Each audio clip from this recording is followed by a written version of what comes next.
Hey everybody, this is DM Jim, and welcome to another episode of Game Terrain Engineering.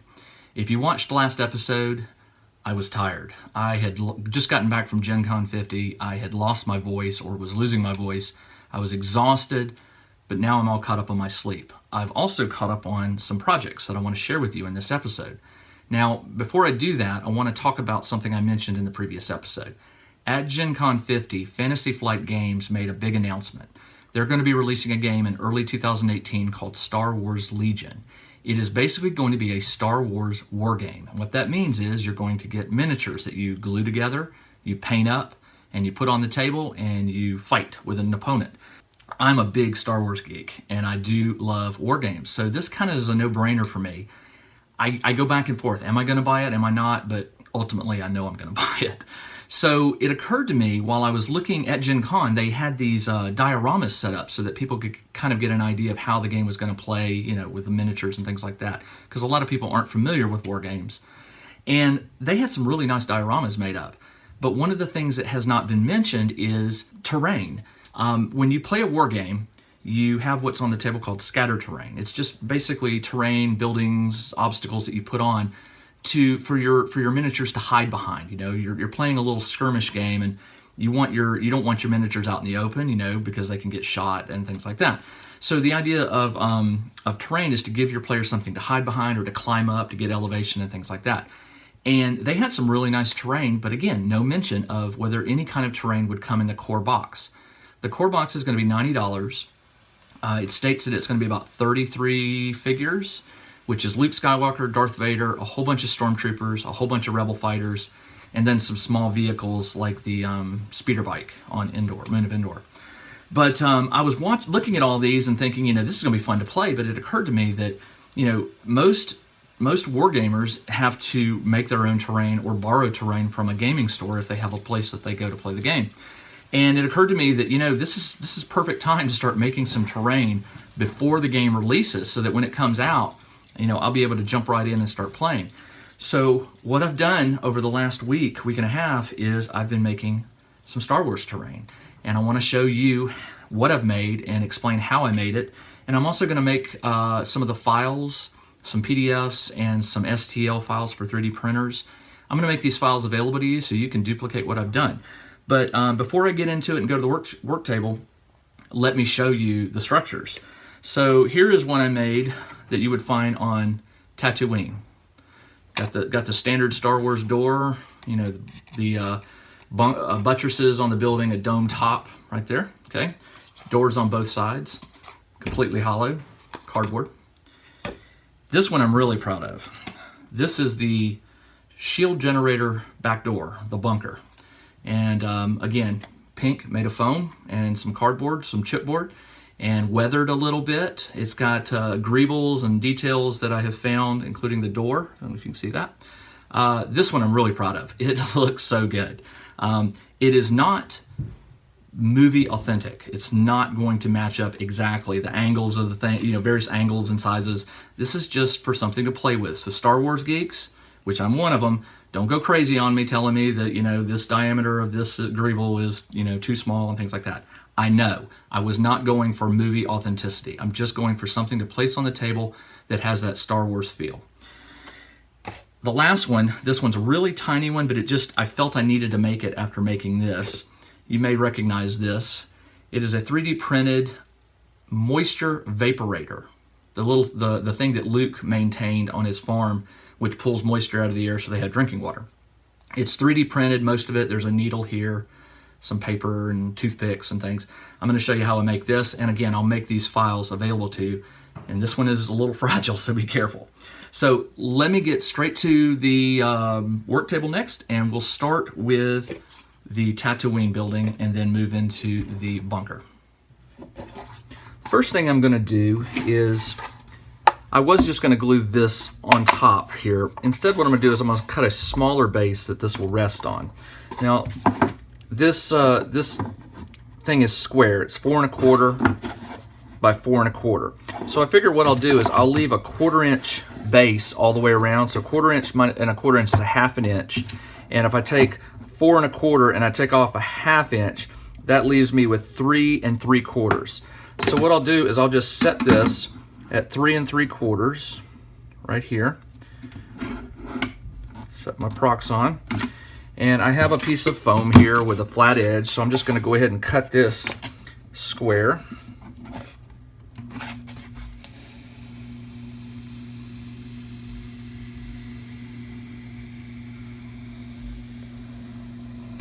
Okay, I'll run it through here. This is also a flat edge, so I'll just get a nice square here. All right, there we go.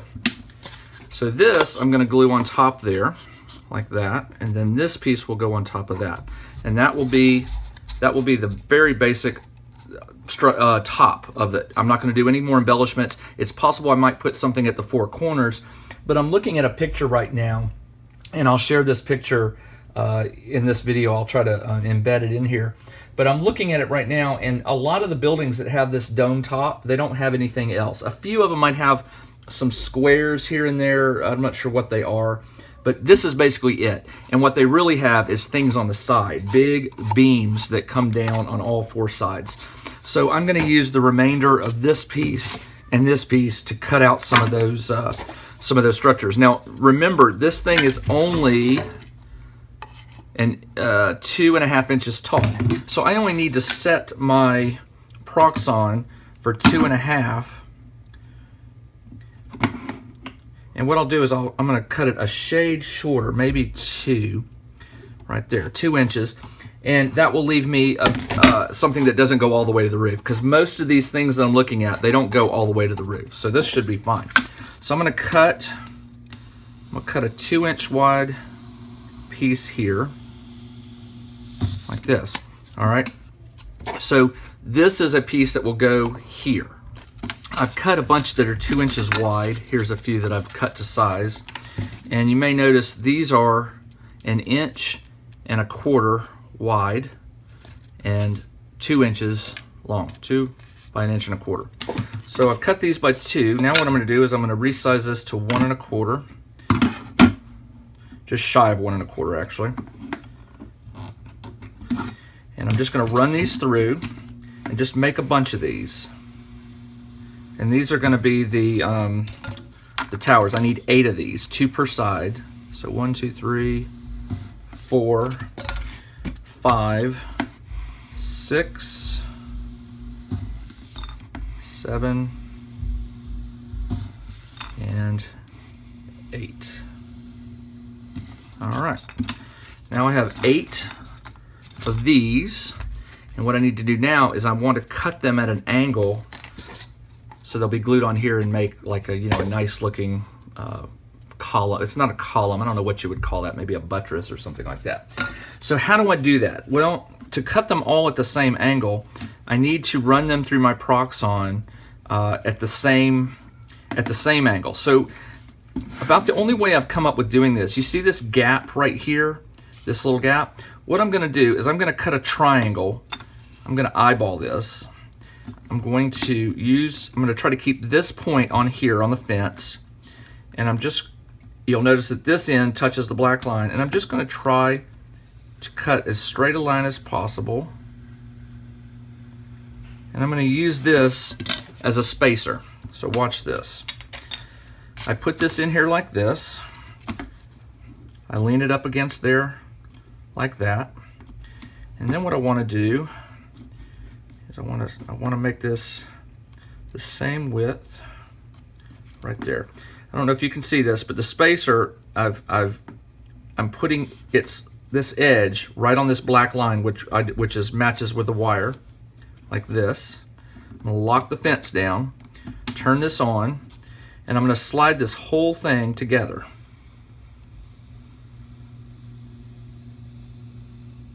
There we go. So now I want to keep the one with the flat edge. See that? And that's going to go on here like this. So again, I just take the, oh boy, which one was it? I think it was this one. Should be the one. Nope, it was not that one. It was this one. It goes up again. Yep. So here's one. I'll go ahead and put this here. Turn it on. I'm not going to do all these for the video, but I just want you to see how I'm doing it. Okay, so when it comes out, you'll notice this has a point. I don't want this piece. I want this one with the flat edge here. And I'm just going to keep doing this. I had a technical difficulty with the camera. For some reason, the camera only recorded half the screen. I don't know why. It's working now. But while it was doing that, I was filming the part where I was gluing this together. Let me see if I can show it to you. So I've glued all the pieces together. I just put the buttresses on the side. And again, I realize I may be using the wrong name for these. But as you can see, this is the start of the Mos Eisley structure. And now I need to work on getting a door done for it. So I glued all this together with tacky glue. I'm going to let this dry really well overnight so it's very strong. And then I will probably black bomb it and then get to the sand color, or the desert style color scheme that it's using. But while I wait for it to dry, I'm going to work on trying to figure out how I'm going to do the door. I'm not going to go over in detail how I made these. This is Tinkercad. This is a 3D modeling application called CAD, Computer Aided Design. This is actually one of the most simple CAD applications you could probably find. There are more advanced CAD applications out there that can do some really great things. But I'm designing these on a very small scale, so I'm really not concerned about super detail. And if I click on the door, for example, I'm going to ungroup these.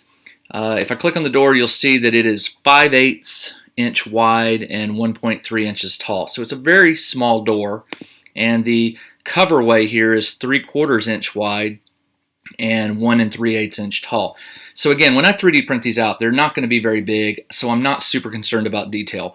You can see here the little notches in the door. They don't look exactly like the ones that I'm using from a screenshot of a Mos Eisley building, but it's close enough. I can live with it. But if you want more detail, you can spend a lot of time in a CAD application doing it. But in a nutshell, I don't want to go over really a lot of how I did this, but Tinkercad gives you these basic shapes. These are called primitives over here. And basically what I did was I just dragged a box out and shrunk it down so I could see it better. And then I made the door. I used these handles. I made the door the width. So I went down. Let's just say I want to make a door 1 inch wide. I come over here and I keep dragging. Let's see, 1 inch, right. Come on, there it is, 1 inch wide. I come up here, I drag a cylinder, which also happens to be 1 inch wide. I basically put them together like this. And there are ways to line it up, but that's close enough. I shrink this down to the same height, like that. I grouped them to make them one solid object, like that. And then I just made a smaller version of this. And this is not how I did it, because if you copy and paste and then you shrink it, the curve will not actually match. But for speed purposes, I'm going to show you how I did this. I'm going to draw this up. I'm going to change it into a whole object. I'm going to shrink it down just a little bit more. And I'm going to align it along the bottom edge. I'm going to go over here to align here along the bottom edge. And then also I want to center them. Hold on, I forgot to do that. And then I want to center it. And I'll group them together. The whole object will cut out of here, and there you leave your, you can see this big thick piece. It doesn't look right. That's because when I scaled down this middle version before turning it into a whole object, it was changing the radius not at a consistent rate. To make this wall thickness here go all the way around, you have to basically drag out another one, make it the width that you want, and then do a cylinder and make it the identical width. Match them, group them. I'm doing this real quick here. I apologize. Group them together, turn them into a whole object, and then merge it, and you would get a much closer this curve right here. But so that's how I made. And then of course, let me show you the final thing, how I did that. So get rid of that, get rid of that, get rid of that. So this, now you'll see it's got height. All I got to do there is click on this and I can drag it up. And if you're wondering why this top part doesn't match, it's because it was just, when I originally merged these, they were slightly off. It looks good there, but the higher you go, the more prominent this difference becomes. So you got to be careful with stuff like that. But anyway, that's how I created this arch. The door, I just took the inner portion here that I used to whole object. I made a copy of it. I shrunk it down to a very thin thickness right here compared to this piece. And then I just dragged out random shapes, turned them into whole objects, shrunk them down, merged them here, but not all the way through. I raised them slightly so that they would just do a slight cut into the piece, if you can see that. And that's how I did it, made the door. I took these two objects, or actually these two, I grouped them, and then I made a copy. And if you'll notice, the door is reversed. Let me show you how I did it. I'm going to delete this. So I selected this, I just made a copy, I pasted it, and then I used the mirror feature right here, and I flipped it along the horizontal axis, and boom, I've got a mirrored door. So I'll have two doors on my Mos Eisley structure. And then finally, just to make it look clean, I'm going to align them all along the same edge here. So there they go. So when I submit this object to my 3D printer, it will print all four of these as once. To do that, I just go to Export, I say an STL file, which is what my 3D printer uses, and I'm going to save it to my computer, and that's what I'm going to use to 3D print the doors and the frames.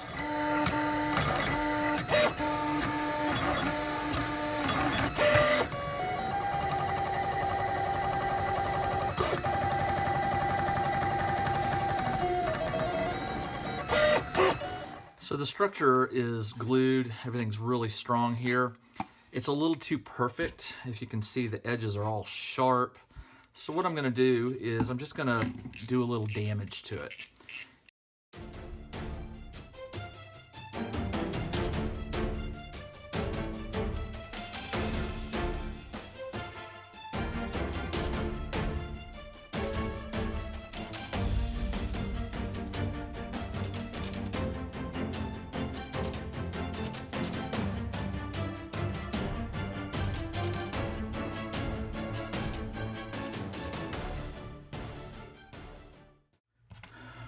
The paint is almost dry on the building. I'm going to go ahead and glue the these frames onto the front because they need to be painted black so that when it's all done I can paint the whole thing a solid color. Okay, what you're looking at now, obviously I'm in Tinkercad again, and this may look a little odd to you, but let me explain how I am creating the Moisture Vaporizer.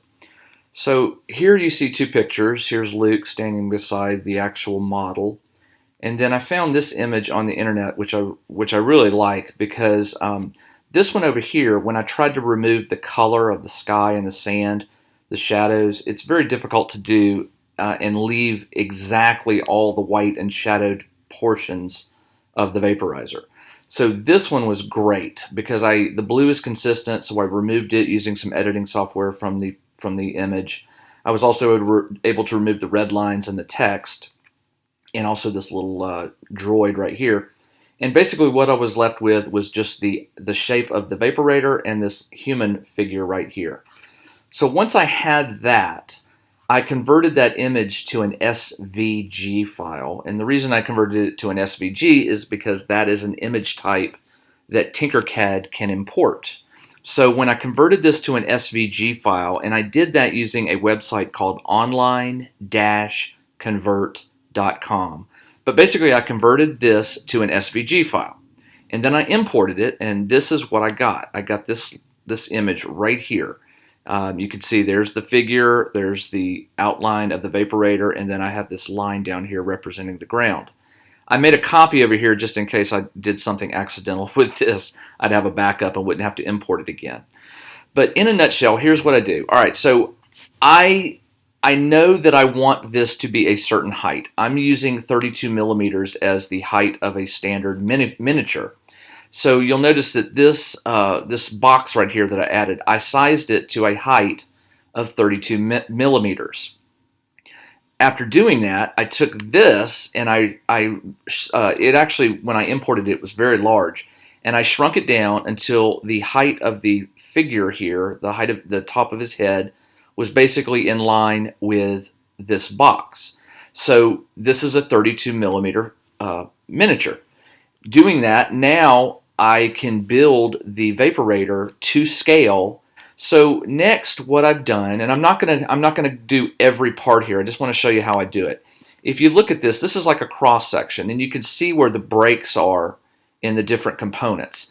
And if you ever have any doubt, you just go back to your picture here and you can see here's the big square. You know, that's a square. That's actually the only cube-like object in the Vaporator. All these others are cylinders of some sort, except for this one, which has a taper. But cylinder, cylinder, cylinder, cylinder. And these just have little, you know, extra bits called greebles on them. And, you know, I can print those if I like later and glue them on. And I probably will. But right now, I just want to create the basic cylinder shapes. So let's go back to Tinkercad here, and I've already created the base. This is the base, and I'm going to rotate it here so you can see it. There's the base I made for here. This piece right here is this section that connects these chiller bars. There's 3 of them. This thing, I'll print 2 of them. There'll be one right here and one right here. And they're duplicates, so I can just make one and print 2. And then those will be glued onto these chiller bars. I'll print the chiller bars and I'll glue them to these 3 pylons right here. So basically what I need to do is let's do a cylinder. Okay, a really easy one is right here. See this cylinder right there? I'm going to zoom in on it. Okay, let's zoom in a little bit. And what I need to do is I need to create a cylinder that's the width or diameter here and the height. So let's start with the height. I will put the diameter. What I'll do is I'll put a cylinder on here, and I'm just going to shrink it down until it's the diameter that I need. Now the nice thing is this cylinder, this one, and part of this one, they're all the same diameter. So once I create this, I'll make a copy of it, and then I'll have it for these other parts. So I'm going to put this right here on the edge, and I'm going to change my snap to 0.5 millimeters, and then every time I use my arrows, it'll move it in smaller increments. So if you see right here, I'm putting it against, I'm going to have to actually go down a little further. I'm going to go to 0.1, and then I'm fine-tuning it. There it is. All right, so it's against this edge, and then what I want to do is I want to drag it over, and I want to resize this down until it touches the other side. There we go. All right, so the diameter is pretty close. It may not be exact, but it's close enough. Now what I need to do is do the height. To do that, I'm going to rotate this cylinder 90 degrees, like that, and I'm going to line it up with the bottom, and I'm going to zoom in a little bit to make sure I'm getting pretty close. I'm using a touchpad, so it's a little finicky. I wish I had my mouse. But right there looks good, close enough. And then I'm going to change the, I'm going to grab this little square right here, and I'm just going to shrink this down until I'm happy with its thickness. I'm going to move it up a little bit. There we go. Let's go. It's not as tall, so it needs to come this way just a little bit. Right about there. All right, close enough. So there is a cylinder that has got the right diameter, roughly, and the right height. And I'll just need to create all these parts. And as I do, I'm dragging them over here and just adding them to the stack. As you can see, I've done the base. Here, I'm doing this piece. I've got this, which is that. The cube, which is here. And I've got about, looks like about 6 or 7 more pieces. And then I've got this antenna piece up here. Right now I'm finishing up 3D printing some of the little pieces for the Vaporator. But right now I've got maybe 10 or 15 of the pieces. You can see they're very small, very difficult to print. Some of these took multiple attempts as I had to sort of tweak heights and thicknesses and stuff. But in a nutshell, you know, this is what it is. Here's the base that will be on the bottom. This is one of the little pieces that will hold those 3 vertical chillers. There's 2 of those. Here's the square piece, and then some random bits and bobs. In order to glue this together, I'm not sure about using super glue. I'm going to use some E6000.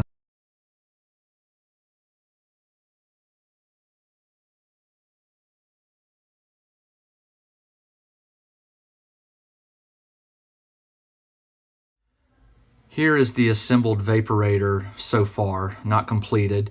You can see I'm using a needle for the, I guess the vane here, the weather vane. There's a spinner thing on top that I haven't completed yet. But the other thing I haven't done is these 3 things, they were called the chillers or condensers. What I did was I basically used a round toothpick with a point, and I used a picture to get the right length, and I'm just going to glue them on here.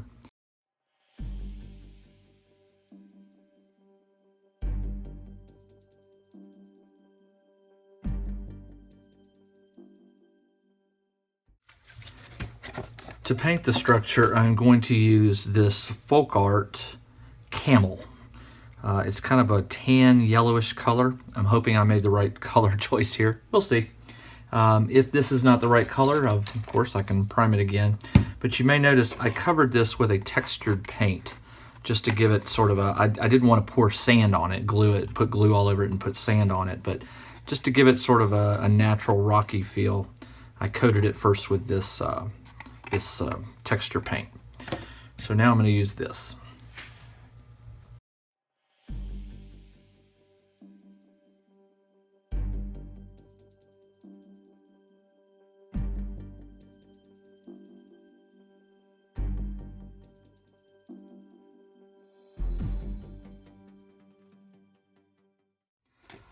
The Mos Eisley structure is almost done. It's a little too bright. The camel color is just a little too much. So what I've done is I've mixed up a little brown, a little tan, and this is just for a wash I'm going to do.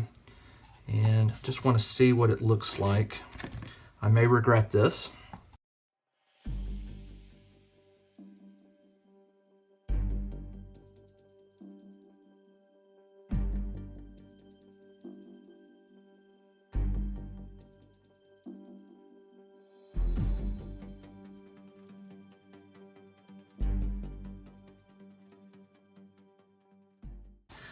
And when this is done, I'll glue in the doors and we'll call that one done. For the shield generator bunker, I'm once again going to be going to chipboard for the inner structure here. This is it right here. It's gluing up. I'll give it a show. This one took some experimentation. Basically, it's the angles. I could not find any schematics on the internet for the bunker in the Return of the Jedi movie. You know, the doors have an unusual angle, the front wall angles back. Very difficult to find any actual height, width, things like that. So a lot of it was trial and error. This is one of the earlier ones I did. And if you take a look at it, you'll notice, if you look at a picture of the bunker, find an image on Google, the angles just aren't steep enough. So I did another one. I kept experimenting with it until I could get the angles right. I'll repurpose this for some other project some other time. But what I've ended up with is this. Now, I'm not going to go over again how I made this. I've done this in a previous video called The Lonely Tower. I'll put a link up above. You can go back and check it out. But basically, here is the template. So I have this template with all my tick marks and measurements. And what I did was I just took a piece of 12-inch by 12-inch chipboard. I put it down, starting in the corner. And I used my blade to gently trace the outline of it.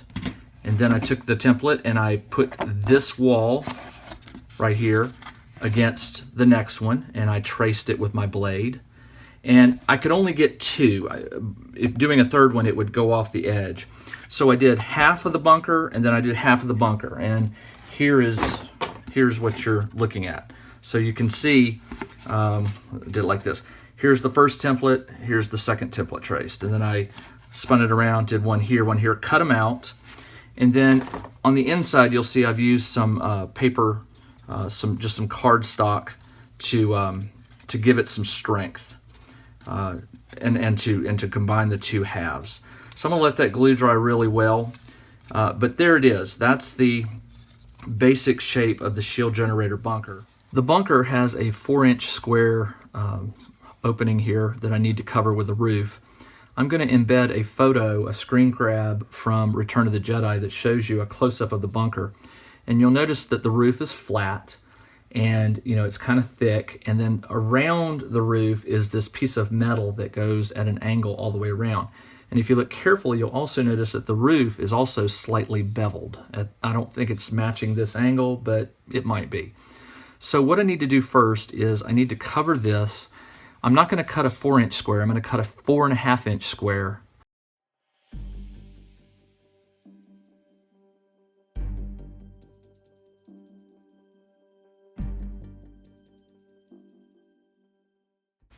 In order to bevel this edge, I need to move this piece so that the wire is angled back. And I'm just going to eyeball this. I'm not using a protractor or anything.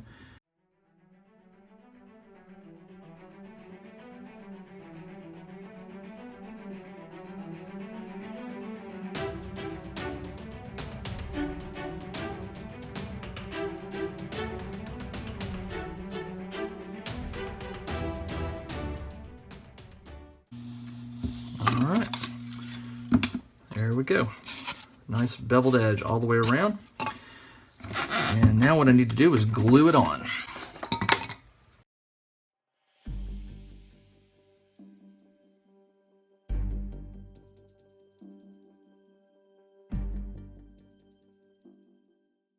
All right, let that dry. And in the meantime, now what I need to do is I need to cut that piece that gets glued onto this front and hangs all the way around. And I'm going to cut that out of chipboard as well. What I'm doing, I have these 5-inch long strips with a 70-degree angle. I know the angle because I used a protractor to actually measure this angle of the bevel. I thought I wouldn't need to know that. Turns out I did.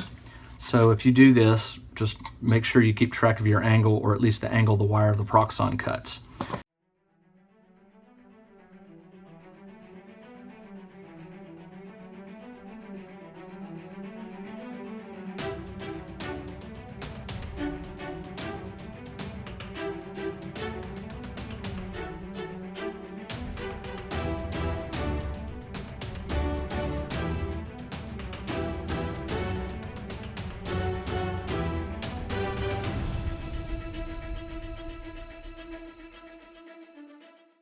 While I'm waiting on the skirt to dry, I want to point out, as I look at this photo, more and more details come out from the bunker. I just noticed that there is a very thin, flat layer on the roof. So there's this bevel part and then flat, but then there's another piece that sits flat on this. Again, you know, I'm not going for screen accuracy, but then again, I'm trying to get it as close to looking at the real thing I can within limits. 1/4-inch foam is going to be too thick to put on top of this. It just won't match. So I think chipboard is going to be my solution again.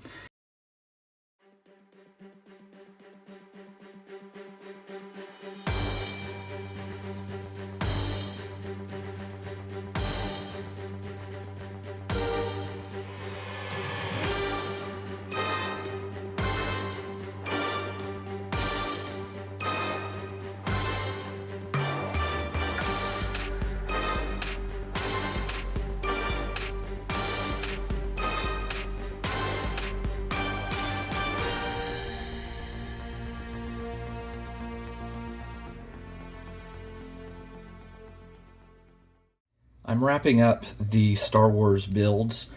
Here's the completed Mos Eisley structure. Here is the shield generator bunker or back door. It's about 50%, 60% done. And then here is the Moisture Vaporator. I glued the toothpicks on it. They're dry. I've got a needle in here. I'm going to pull this yellow pinhead off here after I paint it. And I'll put the little little weather vane type thing going around it. But I need to go ahead and prime this white. And so I'm going to do that next, and then I'm going to get started on all the detail work for the bunker. You'll notice that I've already built in the indentation here, so I've got to work on getting the door done, and then also all the side panel stuff. Here is the Moisture Vaporator. All in all, I mean, it didn't take long to print, and it didn't take long to glue together, and it didn't take long to paint. But there you go. This is a needle, and this is just a little bit of cardstock that I tri-folded and glued onto the tip of the needle for the little wind thing. But you could make something like this real fast and easy. This would be a just a little piece of terrain that you could toss. If you were doing a Tatooine locale, this would fit right in. So. Again, I'll make the files available for this on down in the description. There'll be a link to download. For the bunker, I need to address the detail work on the sides and these front panels right here. So what I've done is I've printed off some images so I could examine them a little closer. And one of the things I've noticed is there are a total of 5 indentations, these rectangular indentations that run up the front, and they also go around the side. But on this front panel, the 5 are all the same size. They're just staggered a little bit because they're at this angle. But if you look closely at the sides of the bunker, you'll notice that the indentations start big and they get smaller as they go up. Now, it's really hard to find a lot of shots from the movie of all the different angles on this. And the best I can tell is on the side, it appears that that there's one here, and there's 2 in the center. And the 2 in the center go straight up. Now, if that's the case and they're kept constant, width, then what that means is you're going to end up with a piece on the edge that does have limited space as the rectangle moves up. So I'm going to treat it that that's the solution, and I'm going to do this side and this side with reduced size rectangles, and then in the 2 center ones they'll be the same size. And what I'm going to do is I have a template here. I'm going to use a program on my computer to create this this size. It's 1 1/4 by 2 inches. And then I have these small 1/4 inch indentation there in the corner. Basically, you just draw the square, and then the angle goes from this corner to here, and this 1/4 inch tick mark here to there, and that will recreate this. So after I recreate that, what I'm going to do is draw the indentations, and then I'm going to print these out on cardstock. Cardstock is a little heavier than, this is just normal printer paper. Cardstock is a little thicker. Now, it's not so thick that it's going to give me this real, noticeable indentation. But I can't cut this out of foam. 1/4 inch foam is just too thick. And cutting a circular, the edges are rounded on these rectangles. Cutting those is going to be very tricky. So first I'm going to take a stab at this by printing these on cardstock and then cutting out the indentations and putting them on here. Again, I'm not going for, super detailed. It's just got to look like the bunker. And so I think that's going to help.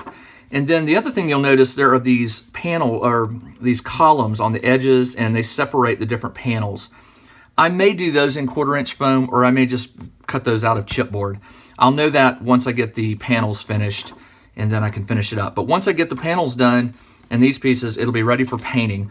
I do have to design the door. There aren't a lot of good screen captures of the door.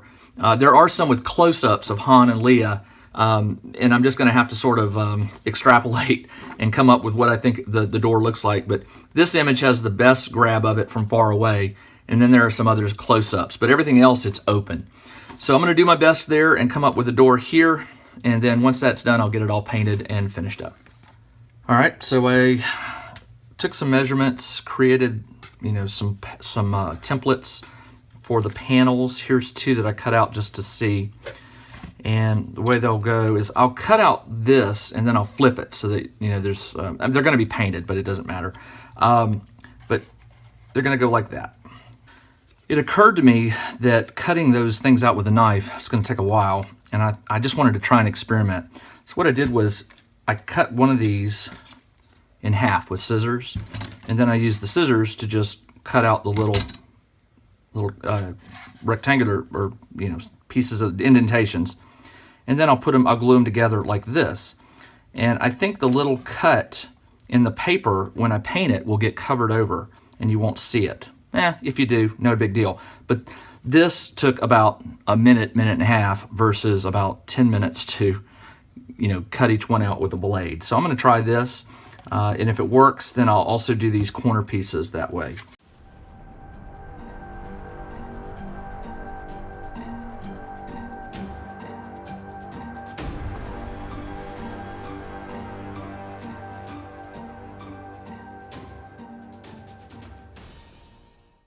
So time to get to cutting these others, and then I'll have to go 1, 2, 3, 4, 5, 6, 6 more of the others. And getting close. The bunker is definitely coming together. You can see I've got all the panels glued. Now I need to include the beams that separate all these. If you go to images.google.com and search for shield generator bunker Star Wars, you'll see a bunch of pictures, and you'll see that there are looks like metal beams that go here, here, here, here, and then space along. So I've got to cut those out.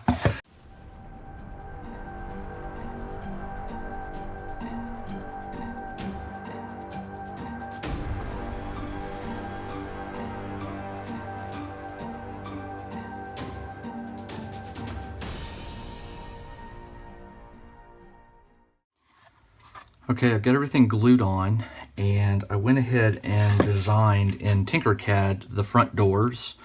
They're not exactly a match for the actual Star Wars doors, but they're close enough. But they're 3D printed, they'll be glued right here. Then I'm going to paint everything and then get everything its final coat.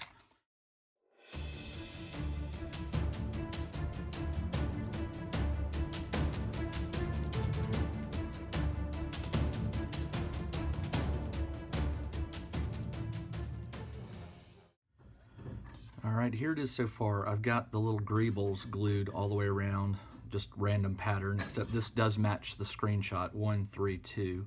And then you can see there's 2 on this one, but the rest of them I didn't know, so just made it up as I go. Now it's time to paint this thing.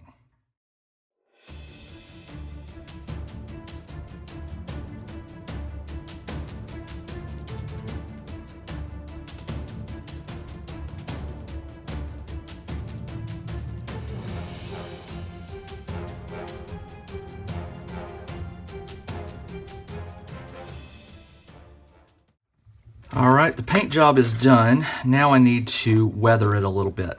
It already has a weathered look because I had a base coat of black, and then I went streaky with the gray, coating.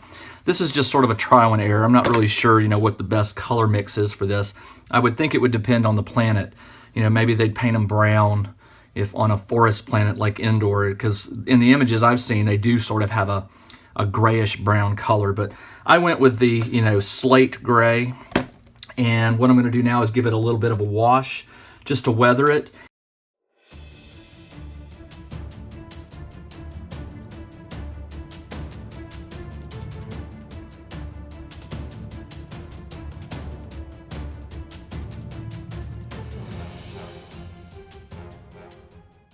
That looks to be about right. Okay, let that dry, see what it looks like when it's all done, and then I may put another coat on it. And that's it. That's how I made these 3 Star Wars related items: bunker, Tatooine, Mos Eisley structure, and then the Vaporator here. After you make something like this, you start realizing that there were ways you could have made it faster or better. Total time on this one was about 5 hours. This one only took about an hour, hour and a half, not counting paint drying time. But this one took the longest because it has a lot more little details into it. The Vaporator took about 30-40 minutes to design the parts. They're just basically cubes and cylinders of various height. Painting it, gluing it together and all that took another hour, so I figured less than 2 hours to make one of these. These are labors of love. I mean, I don't think I'll be making hundreds of these, but a few for the table would be nice. Now, as for this one, how would I go about improving this? Well, I think if I make another one, which I probably will, on the sides where you saw I used cardstock to do the indentations here that you see, I think I'm going to design this whole panel as a 3D object that I could 3D print and then just glue right onto the chipboard. Or if it's strong enough, I may just glue the 4 pieces of plastic together to form the walls. But by doing that with a 3D printer, I think I can make these indentations, these grills, a little deeper, a little more noticeable. I might also go and readjust my scale. These greebles on the front are just a hair bigger than what they probably should be. It's very hard to 3D print teeny objects with a lot of detail in them. So you have to make them a little bigger so you can see the circle and the lines and things like that. But these, they were fun to make. And the spheres I might try, or the circles on top, I may try to get those more accurate. But all in all, I'm pretty happy with it. I am sure that there are various types of bunkers in the Star Wars universe. They all don't look alike. For example, this one should have walls. The front 2 walls should bow out instead of being parallel. Because in the movie, if you look very carefully, it sort of goes into the side of a mountain or a hill. And these walls expand and grow into the wall. but I needed something that I could place easily, that would not tip over or wouldn't take a lot of game table. And so I went with the standard 4-wall bunker here. But again, I'm gonna try to recreate maybe a bigger one, or maybe a smaller 1 or 2 man pillbox in the Star Wars look and feel theme. And if I do that, I'll definitely post those. But if you liked these, definitely let me know in the comments. If I get some likes and people seem to like this and want more, I'll certainly create some more Star Wars terrain. This was fun to make. Again, it was a labor of love. I'm a big Star Wars fan. I cannot wait for this war game to be released, and I want to be able to have something to throw on the table and immediately start playing. I'll probably make a bunch more of these because these were so easy and so fast to make. I'll have to do these one at a time. They're just sort of time consuming. But I hope you like it, and if you've got any comments, please post them below. Questions, thoughts. Again, Star Wars geeks, please be kind. I realize that things aren't to scale and stuff like that. But I hope you like it, and I've got some more ideas in my head up here for more Star Wars terrain, so let me know if you're interested in seeing it. Otherwise, next week, I think I'm going back to a D&D / Frostgrave bit of terrain. There's a new game coming out called Frostgrave Ghost Archipelago, which takes place on islands. It's got an island theme. And so I've been collecting various terrains and odds and ends, and I'm looking at creating sort of a diorama so I can play that game when it comes out, I believe, in October. So anyway, I'll be back next week with some more terrain, and thanks for joining me. I'll see you next episode.